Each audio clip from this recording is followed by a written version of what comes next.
Hello, everyone. It's Shantae, and welcome to the second edition of Kutztown Live.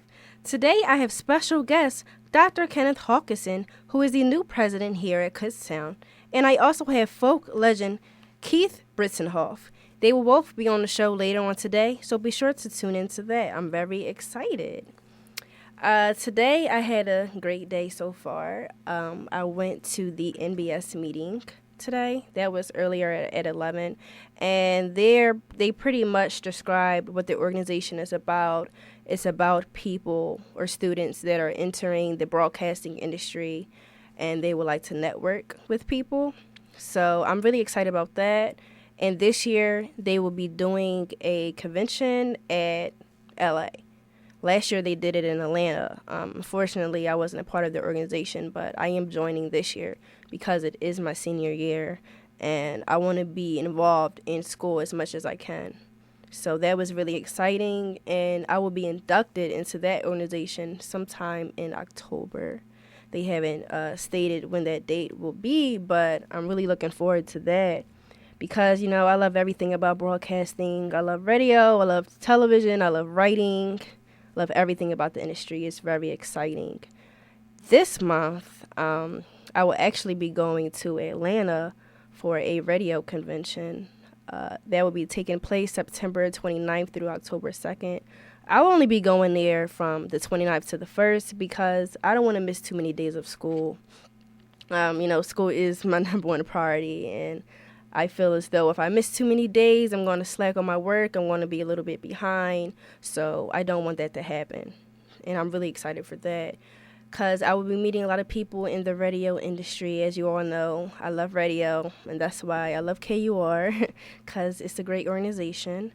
And I will be meeting people from the Radio Talent Institute. Recently, over the summer, I received my certification from the radio advertising agency. And through that, I had to complete 10 days of training, which involved sales and radio techniques somewhat. And that was really interesting. I didn't know that sales could play a lot into radio. I just thought that it was just about promotions and programming. I never knew that sales was a big aspect of radio.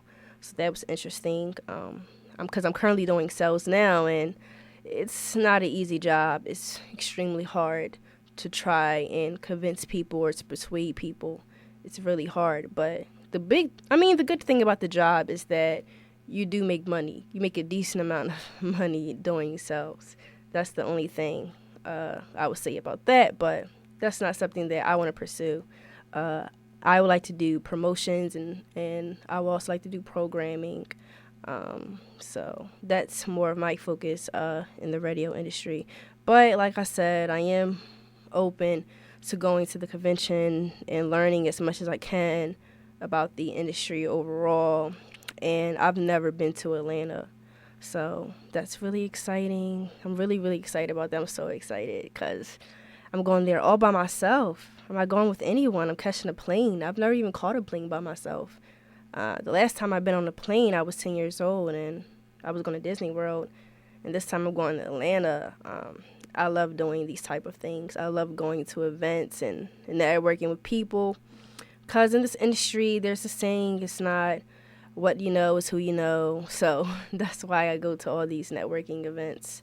Like I went to the Philadelphia Association of Black Journalists event back in March, and that's how I got the internship with Fox because I networked with someone there that works at Fox. He's a web producer. His name is Ryan Dennis. He's amazing. I networked him, and he was able to, get me in the door there. And at this radio convention, I'll see who I meet there because after I graduate, I plan to enter the broadcasting industry. So I'm just trying to acquire as much knowledge and experience as I can and network with as much people as I can. But first, I feel like I have to, better myself. That also plays a big part in the industry. I know they say it's not about what you know, it's about who you know, but I think it's sort of both in this industry because it's very competitive and you have to stand out. So that's what I plan to do when I go to Atlanta, just to see everyone there and see the people that I met at the Institute. That's going to be exciting, seeing them again. That was back in July when I did the training. So I'll be seeing all of them again and seeing other people again. I have to go back to Philly to go get my business cards. I decided to create business cards over the summer. I got the idea from my boyfriend, actually, because he has business cards. And I was like, I'm a senior, I should be having business cards. So I will be passing those along to everyone there. And hopefully we can exchange information. And I'll be sure to keep in contact with everyone. So I'm definitely looking forward to that. That's really exciting. So I just don't know what I'm going to wear, though. That's the only thing. I don't know what I'm going to wear. And I'm still excited, but I'm also nervous because, like I said, I'm going to a city that I've never been to, and I'm catching a plane all by myself. So that's something that I'm actually a little nervous about. So I'll definitely be sure to tell you all about it. But stay tuned because we'll be back on Kutztown Live. Hi, everyone. It's Shantae, and you're tuning into Kutztown Live. I have Dr. Kenneth Hawkinson, who is the new student president here at KU. Welcome, Dr. Hawkinson. How are you doing today? I'm doing just great. It's a wonderful day. It's raining. I'm sure the farmers are happy and the gardeners are happy, and it's a little messy out there, but I think we've needed rain for a while. So yeah, I completely agree with you. It was very, very hot these last couple of days, and I feel like the rain just cooled it down a little bit. So I think this was needed. But for everyone who don't know you, where are you from? Okay, I grew up in the Chicago area, a town called Carpentersville, about 45 miles northwest of Chicago. Mm-hmm. And I lived there with my parents and 4 brothers and sisters. I was the middle child. And I went to Irving Crown High School, was very active in high school, did pretty well in school and wanted to go on to college. And my mother only managed to finish 9th grade because she had to go to work to support her mother and grandmother who raised her. Mm-hmm. And my older brother and sister didn't finish high school. And so it really came down to me. So I'm a first-generation college student. That's great. Great. My entire family. That's great. And I actually was on my own when I was 17 and supporting myself. And I worked at a tool-and-die factory full-time and started at a community college and worked my way through those first 2 years and was able to get a scholarship and transferred to a 4-year university, Western Illinois University, and received a bachelor's degree and a master's degree there. And then I went active duty into the Army. Oh, wow, you did a lot. What did you major in college? I majored in history, and I minored in communication, and then on my master's degree, I switched to communication.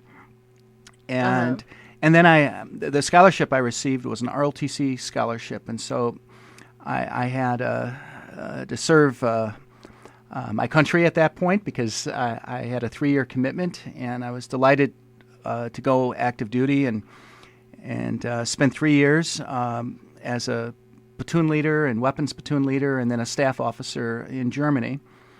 And then after I finished my Army time, I knew at that point that I wanted to be a college professor. And so I went back to school and spent 4 years at Southern Illinois University earning my doctorate degree. Wow. And then from there, I was able to fulfill a lifelong dream. I'm old enough so that I remember John F. Kennedy and his challenge to all young people to serve their country. And one of the ways of doing that was through the Peace Corps. So I always wanted to go into the Peace Corps. So at this point, I applied, was accepted into the Peace Corps, and I spent 2 years as a volunteer in the West African country of Mali. That's where Timbuktu is.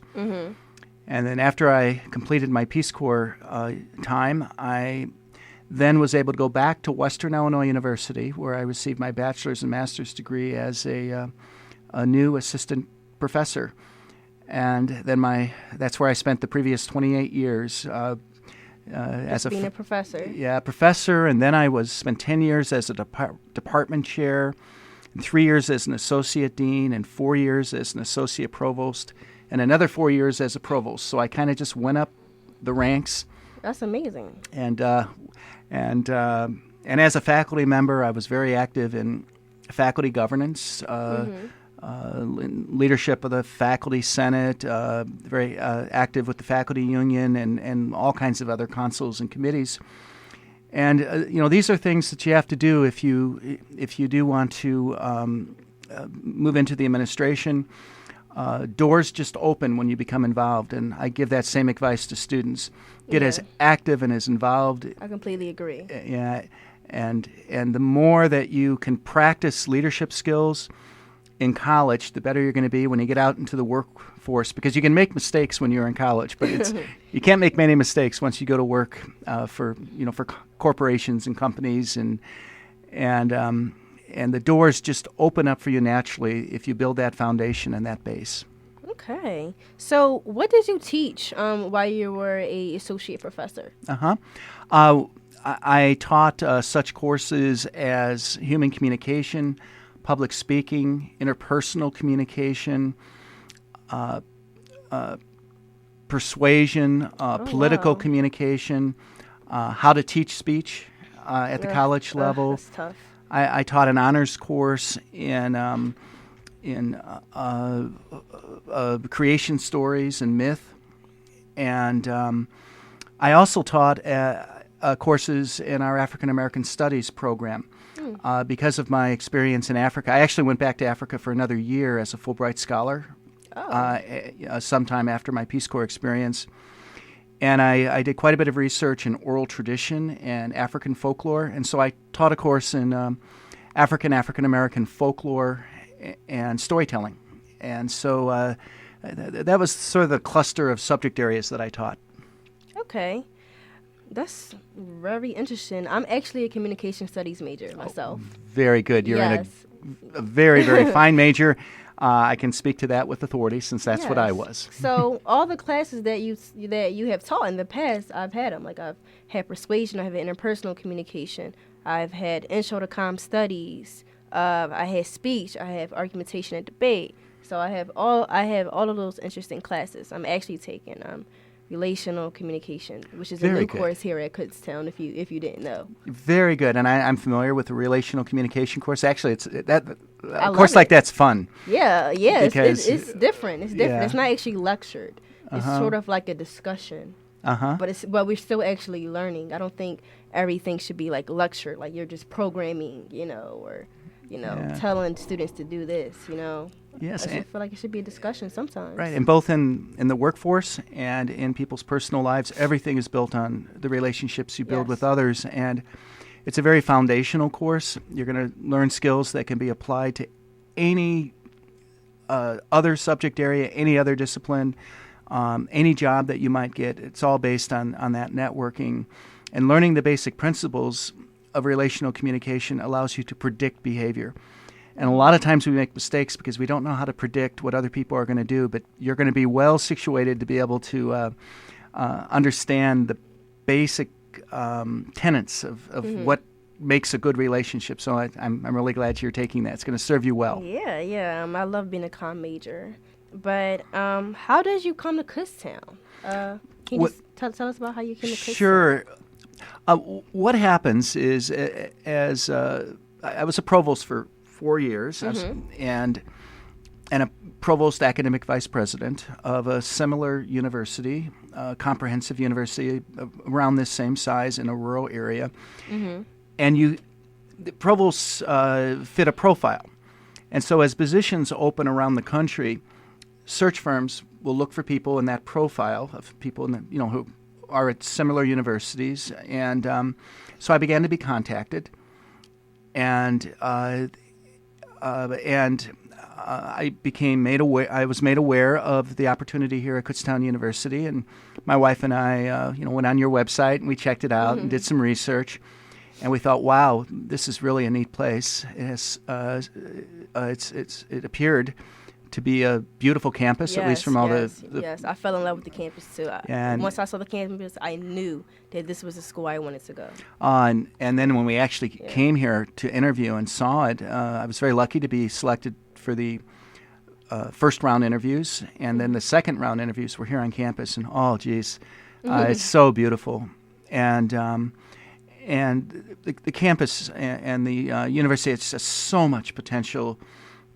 There are many great things happening, but there's so many other things that that we could do to even enhance the already very fine profile that we have. Yeah, I completely agree. So how are you liking it here at Kutztown? I just love it. People have been so gracious and so kind to us.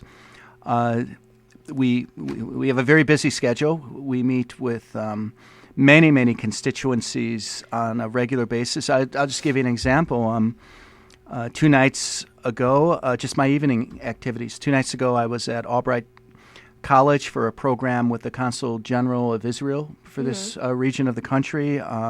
He gave a speech on the Iran nuke deal and a dinner, and I was able to interact with leading some of the leaders of Reading, and then last night I was at a gathering, a reception for former Peace Corps volunteers throughout this area, which includes many of the leaders of this area and some of our professors. And tonight I'm hosting a reception for the Chamber of Commerce and the College of Business at the President's House. Oh, that's nice. Yeah, and tomorrow night I'm meeting with a major donor. On Saturday night I'm hosting receptions and special events for Philip Glass, who's a very famous pianist who will be performing here over the weekend. So almost every night there's some special activity, but it allows me to interact with really interesting people, and we're just having a wonderful experience here. Oh, that's great. So as far as the university goes, there has been some issues and some improvements that need to be made. And one of the issues that the university has been having is the enrollment rate. Mm-hmm. Some students have said that one reason the enrollment rate has decreased here at Kutztown is due to the lack of diversity. So the question that I have for you is, do you have any suggestions, or what do you think needs to be done in order to increase the enrollment rate here at Kutztown? Yes, and actually I just spent an hour earlier in the day meeting with all the admissions personnel and the recruiters and discussing this exact topic.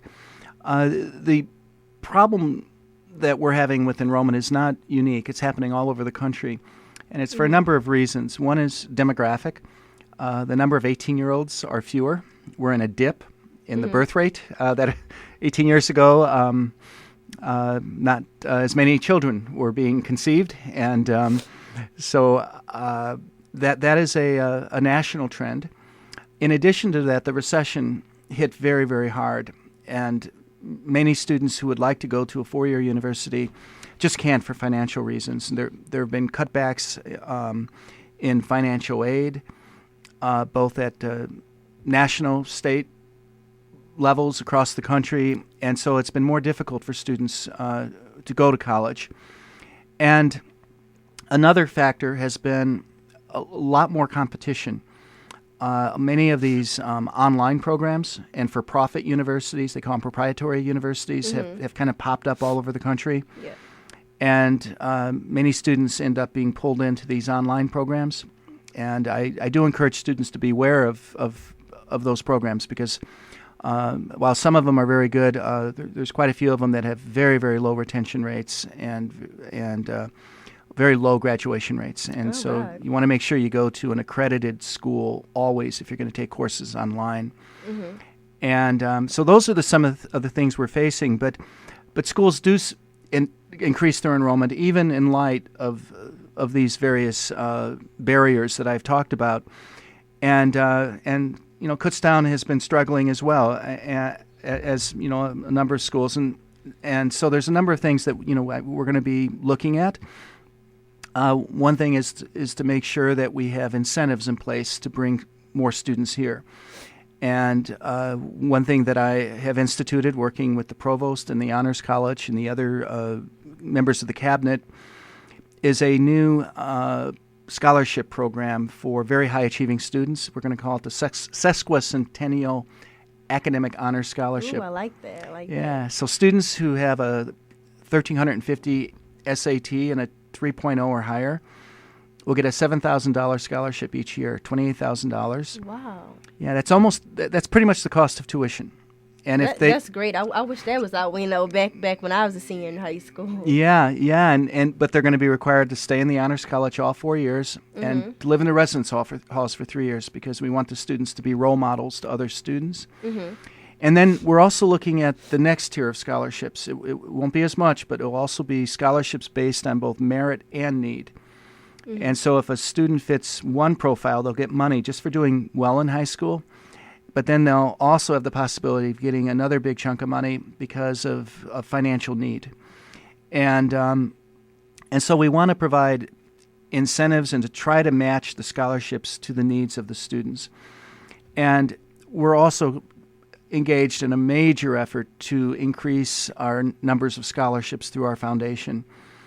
And I just had lunch a couple days ago with a man who graduated in 1962. Oh, wow. And he went to school here and worked his way through and received a master's, became a teacher, and then he even went off to medical school and became a doctor. And now he and his wife would like to give back to the university. That's wonderful. Yeah, to help students that's went through the same struggles he did, and he has given a substantial gift to the university to endow scholarships. And there's many alumni out there who want to do this. And so part of my job is to make sure that I meet them and talk to them and open the doors so that they can give back to those who are now following them. Okay, yeah, I like some of the ideas that you have. So you're basically saying the reason is because of the how high college is, how expensive it is. That's the main reason for the enrollment rate decreasing in college just in general, because of the price. That's a very, very large part of the difficulty. And let me just add that we most certainly need to diversify our student body a lot more as well. And we're going to make special efforts. You mentioned that you're from Philadelphia. We're going to try to make much more effort in Philadelphia and in Reading and in Allentown and other urban centers to try to get students from these urban areas to come to our campus. And once they're here, I think we'll be able to hang on to them. Because a lot of students who grow up in urban areas want to live in very safe, beautiful environments, such as Kutztown, and to be able to see green everywhere instead of concrete everywhere. And to be able to roll in the grass, so I think that there are many opportunities out there for us, and we just need to work much harder to identify the areas that we can go into and encourage students through specialized programs to bring them here, let them see the campus, and then do all we can to, in many cases, put together financial aid packages for them to try to help them to be able to cover the costs. Okay, so you're looking to do this within a span of 5 years, 10 years? Oh, we're already moving on this. Okay. That's even better. Yes, I think many of these programs we can put in place over the next year or two, and I'm hoping we'll even be able to see some uptick in our enrollment next year. I'm hoping, and most certainly within a couple of years we'll see the numbers going up, I think. That's great. I'm really looking forward to see how Kutztown is going to change, when I graduate. And I definitely think that when I have more stability or when I have money, I will definitely give back to my university. That's what I plan to do. That's absolutely wonderful, and I'm hoping that we can even work with the students and for example, have each graduating class give a gift back to the university, perhaps even plant a tree or something there, and we put a plaque so that whenever they come back to visit, they can go over and see their plaque and watch their tree grow. And when we recruit students, we should recruit students with the idea that this isn't a 4-year relationship. This is a lifetime relationship. And one day that 18-year-old is going to be in his or her 60s. They're going to be successful, and they're going to want to give back to help the young people coming behind them. Yeah. I definitely like that idea. And like I said, I'm very excited for what you will bring to this university. I'm really looking forward to it. But I have one last question. So I hear that each and every, Monday, you and your dog Winnie, you stroll around campus. Yes. So how did you come up with this idea? Yeah, we call it Walk with Winnie. Uh-huh. And my wife Anne-Marie and I, from the day we arrived, we began to go for walks. So, the president's house is right in the middle of campus. And so we go out our back door and walk around the side with all the academic buildings, and then we'd walk up to where all the students live and take Winnie with us each night, and she gets some exercise. And even though we kind of call her a puppy, she's 3 years old, but she looks really cute, and she looks like a puppy. And so I thought, since we're going on these walks very often with Winnie, and as we walk, students and faculty come up and pet her. Well, why not ask others if they'd like to join us on the walk? And so we thought it'd be kind of a clever, cute idea. We'd be able to encourage other dog lovers to bring their dogs and walk with us. And even if they don't have a dog, people can come and walk with us, because the other purpose is for health. And so try to get our faculty, staff, students, and even townspeople to come on out and go on about a 30, 40-minute walk with us on Mondays, and they can get a little exercise. And so there's a couple good reasons for this, and at the end there'll be lemonade and cookies for everyone afterwards. Yeah, I like that idea. I think it's a way to get people more social, more active on campus. I think you're the first to ever do it. So, I remember going on the Kutztown website and seeing Dr. Hawkinson and his dog, strolling around campus. So I thought that was really interesting. I'm like, wow. Like, I like when, people that are in your position, they actually more involved, with students and the teachers and faculty. I really like that, and I really enjoy that. And I think it's a great idea. Like, I definitely think it's going to get more students involved, and, it definitely is promoting fitness. So I definitely think that's a good idea. And I want to thank you for coming on my show today. It was a pleasure to meet you. This is my first time meeting him, everyone. and I look forward to what's in store for Kutztown. So thank you so much for joining me, and I hope you have a good day. You've been just wonderful. It's very nice to meet you, and I hope to see you again soon. We'll be right back, guys. Hi, everyone. It's Shantae, and you're tuning into Kutztown Live. I have Keith Brintzenhoff with me here today. Welcome, Keith. It's great to be here, Shantae. Hi, how are you doing today? Well, except for the rain, I'm doing wonderful. Now, I know that everybody says the farmers need it, but they don't need it now. It's time to harvest a lot of the crops from the summer, so it's going to mess up some of the farmers' scheduling. Okay, will do. Yeah, it's been pouring like crazy.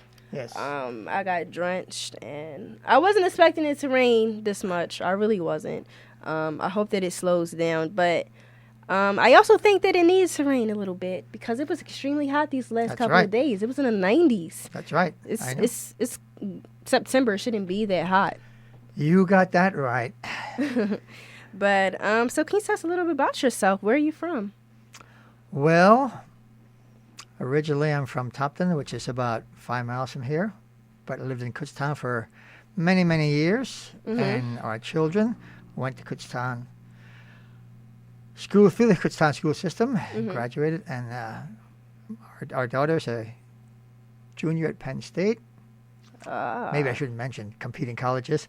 And our son is going for his master's in library science at University of Pittsburgh. That's amazing. It is amazing. That's great. Yes. Oh, wow. And I think I heard before you were majoring in communications. Yeah. How did you hear that? Were you listening? I was listening, yes. I got here early. Yeah. I'm a senior. My major is communication studies, and I'm minoring in public relations and professional writing. But I would like to get into the broadcasting industry, though. Good for you. Yeah. I'm really excited. I'm really excited about what's in store for me. But enough about me. Can you tell us a little bit about your group?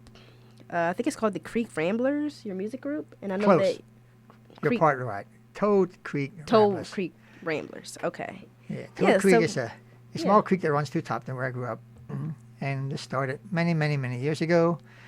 And we play a variety of music, including what they call old-timey, bluegrass, folk, early country, hoedown, gospel, and so on. I'm That's a a hoedown lot. caller, which is similar to square dancing. And we have a bunch of them every year. And for the last 7 or 8 years, I've been professional, pretty much entertainer, performer, so on and so forth. And I'm also, for 10 years, a speaker for the Pennsylvania Humanities Council. And was in their television series about 5-6 years ago, etc., etc., etc. So we play a lot of functions. I do a lot of work by myself, some with my banjo or fiddle player, and some with the band. And I've been lucky to get to go to Germany a few times performing. The last time was about 3 years ago, because my specialty is Pennsylvania German or Pennsylvania Dutch music, songs, and dance. I hear that you are also certified in elementary education and secondary social studies. Your hearing is excellent. Yeah, I did a little research on you. Yes, I I definitely was did. a school teacher at Brandywine for 12 years, and then I had a store in Kutztown for 21 years. Then I went back into teaching, subbing a lot, and so on. And elementary is my certification, which in those days went up to 8th grade, and it's still good there. And I've subbed in most of the surrounding school districts, including Ole, Fleetwood, Schuylkill Valley, and a couple others. Brandywine especially, and now only Kutztown occasionally for elementary, or a lot for music because I'm a musician. And a lot of the people who teach at Kutztown are friends of mine and have subbed for them. So you teach in the Kutztown area, but have you ever taught at Kutztown University? No.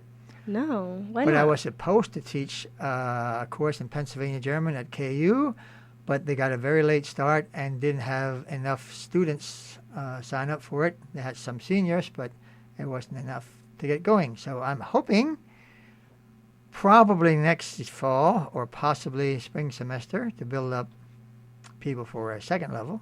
Yeah, I think you should make it happen. Definitely make it Well, happen. I do my part, and I have to say one thing. When I went through one of the longest, most involved application, interview, etc. processes in my entire life, I was totally amazed at the positive feedback and response I got from everybody, including the Department of Modern Languages chairman and the other professors in that department and the dean of the college, and so on, so on, so on. It was wonderful. Wow. Well, I hope that it works out. I hope that you are able to teach here. That would And be an it- interesting course to teach. It was interesting to hear Dr. Hawkinson talk about increasing diversity, which was good because the previous president, Dr. Javier Ceballos, and his wife, Jose Vachon, were some of our best friends, and their son and daughter were best friends with our son and daughter. Oh, that's And nice. I know because they were trilingual, because he spoke Spanish and she spoke French, he did a lot of increasing of the Spanish-speaking and or Latino student population. So carry on from there. Yeah. I definitely think adding that course to this university will increase diversity as well. And I hope that you are able to teach here in the fall or in the spring. I think maybe they should have like an information session or something to make students aware of the course or aware of the program. That would be good and helpful for students to know about. That's the way I can see students knowing about it. Boy, you're good. You know, I mean, no, because I attend information sessions myself because I'm very curious and I'm always open to new classes or new opportunities. So I think an information session would be good, or just some posting it on the website. Because I know in my department, I'm a communication studies major. In order for them to even start a new course, what they'll do is they'll tell you a little bit of background information about it, say why it's useful, and they pretty much say like how many students would be interested in this, and that's how they developed the new course. Because there were 4 new courses added this year and 4 new minors added to my department. Wow. So yeah. I think that's what they should do. I think that's what they should do. That would be interesting. Well, they did have this course before, but the last couple of years, not enough students signed up for it. And then the professor who taught it retired. So, like I said, I went through a long process and survived. But I've taught it, Pennsylvania German, for the Berks County YMCA for 5 or 6 years, a long time ago. I've taught it myself. I've taught it for through a weird arrangement for one student for the second level for Prescott College in Arizona, but it was taught here. So it's been a weird journey. I hope it works out. Like you said, you went through that long interviewing process, so I hope it works out, and I think that would be an interesting course for students to take. Can you tell us a little bit about the course, like what it entails and everything? Well, it would entail, obviously, learning to speak Pennsylvania German, but it would also be inclusive of local culture, folklore, arts, crafts, music especially, because I'm a musician, that's my specialty. And although this one didn't go, I am teaching a shorter, simpler, more basic course for Upper McConchy Township, which is supposed to start, let's see, a week from Monday. No, this coming Monday it starts, right? So that'll be interesting too. Wow. So speaking of music, like you said, you're an expert in music. Does your group have any events coming up? Absolutely. This Sunday, I will be by myself with a bunch of other musicians down at Hay Creek Festival, which is down near Morgantown, which is a pretty well-known festival around an old iron furnace and so on. It's a 2-day event, Saturday and Sunday. The following Sunday is the biggie for this area. It's the annual Lions Fiddle Festival, 32nd. I helped start it 32 years ago. I'm an MC and the music coordinator and the band leader. And it's next Sunday, September 20th. And I actually have flyers. They're all around Kutztown with a lot of the bands there and so on. So it's always a lot of fun, one of the highlights of my year. And after that, I have a few other things. I will be at the Ole Fair next Thursday, and I will be at the Landis Valley Farm Museum Heritage Festival, Harvest Festival in fall, and all kinds of other places between there. Okay. It seems like you perform in a lot of rural areas. Yep. Have you thought about performing in urban areas or somewhere on the West Coast? Well, it's difficult when you get into events like that. I did also help start Music Fest, which is in Bethlehem, a big festival. Haven't been there in years. That was BC, before children. And the last couple of years I've been at Mayfair, which is the big festival in Allentown. But it depends where you go, what kind of music people like or appreciate. And since I have a complete, authentic German costume, I've also done a few Oktoberfests and German festivals. And those vary a lot from worthwhile for me to be there to, well, I don't think I'll come back next year. My decision. So it depends. Okay. So would you say that the fall is probably the busiest season for you? It used to be by far top heavy, September and October together more than the rest of the year combined. But the last couple of years, fortunately, it's been spreading out due to some of the spring festivals and summer festivals, including the Kutztown Folk Festival, which I performed at for over 30 years. That's amazing. Before you were born. Yeah, I'm only 21. Oh, gee. You have the rest of your life ahead of you. I feel so old, though. I really do. I feel like I have an old soul. That's because you're a senior. I'm a senior, too, but different kind of senior. I think I do have an old soul.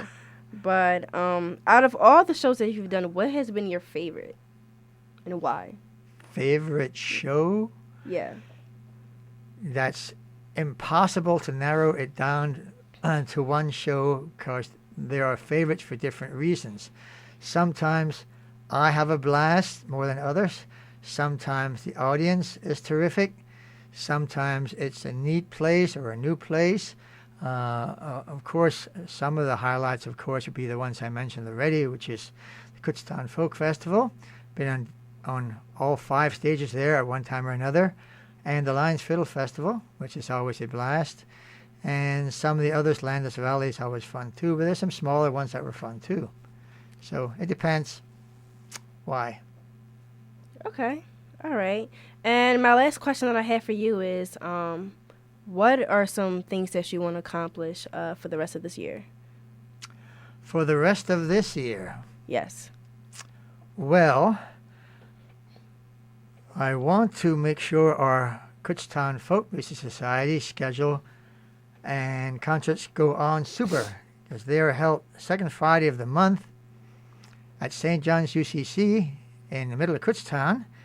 It's cheap admission. It's $7 because all our performers are either semi-professionals or professionals. And our first group on October 9th is the Travis Wetzel Trio. He plays on the Grand Ole Opry many times down in Nashville. In fact, that's where he lives now. Have a bunch of other people, some local, some semi-local, and the furthest traveled one is in May on the 13th. That's Dunstan Eddy. He is the sea shanty singer at Mystic Seaport up in Connecticut, and he comes down here to perform for us. So we have all kinds of talented entertainers. This is not young kids playing Bob Dylan songs. These are professional and semi-professional entertainers and musicians, some of the best in the state and the country. Wow. Wow. Seems like you have a lot planned for this year, and we only have a few more months left, like October, November, December, and after that, it's gone. But I hope that you accomplish all of your goals, and you seem like you'll have a lot of exciting events coming up in the next couple of days, and I want to thank you for coming on my show today, and I hope you have a good day. It was nice meeting you. Well, thank you. Likewise, Shantae. Did I get it right? Yes. All right, Shantae. Yes, much nicer than my name, but that's the way it goes. I didn't pick my name. Did you pick yours? No. Yes, no. I love mine. Yeah. But you didn't pick it. My mom did. Oh, okay. Yeah. Oh, yeah. Well. But thank you all for tuning in, and be sure to listen to my show each and every Thursday.